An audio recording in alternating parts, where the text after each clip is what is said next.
อดแล้วเนาะตอนนี้เนาะตอนนี้กำลังสิพาไปซื้อกบจะเป็นกบแดงนะจะเป็นกบแดงเลยเนาะ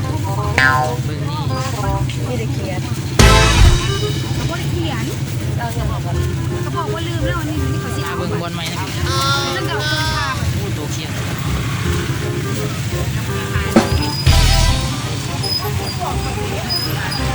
มาเบิ่งค้างนี่วันนี้เนาะมาเบิ่งว่าสิมีตัวกบคิดว่าน่าจะมีเนาะบางพี่เองมีเงินน้อยหล่ะ ปลา อันยังบ่อันนั้น2,000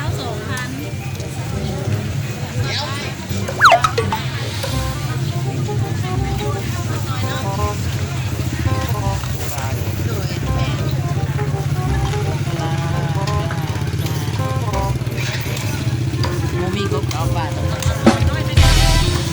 ย่าง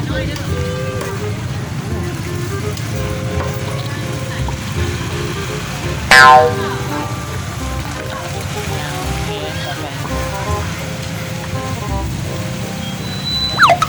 แบบนี้มาพังยาควายดีกว่า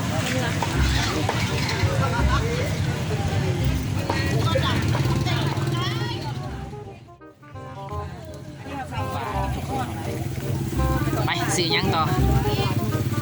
อย่างนำเลย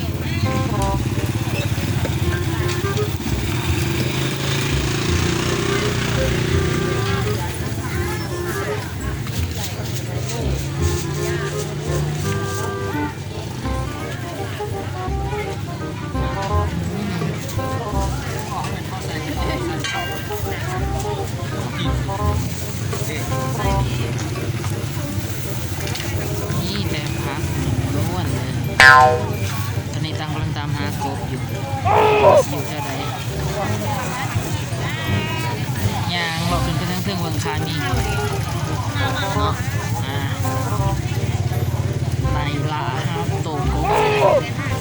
วันนี้โมเห็นโต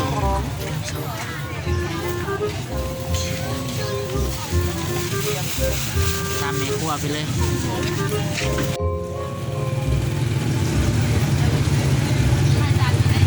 นำเมฆัวเข้ามาเลยนอนตอนนี้เมฆัวเขายางเสร็จแล้วโอเค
คนแล้วก็แตกก็ได้ค่ะ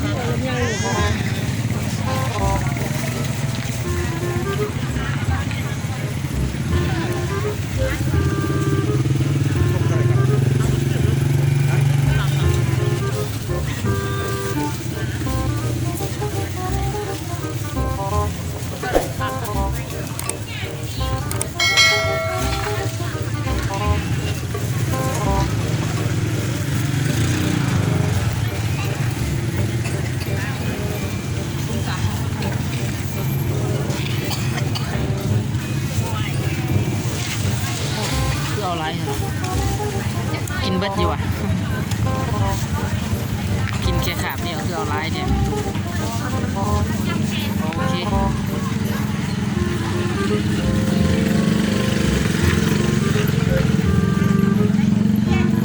เอาพักมาวันนี้เนาะ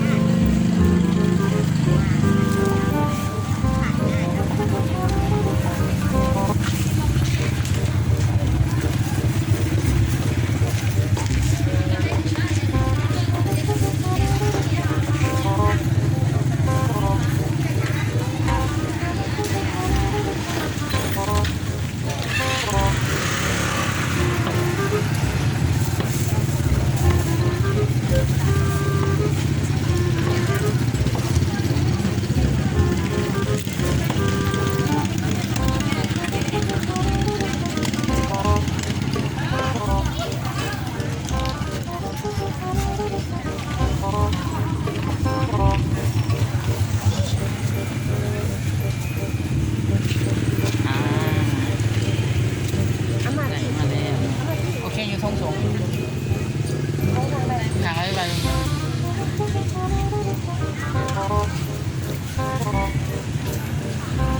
จะมีไดมอนด์มีแดงมีแดงมีปลาดุกและมีสองสามอย่าง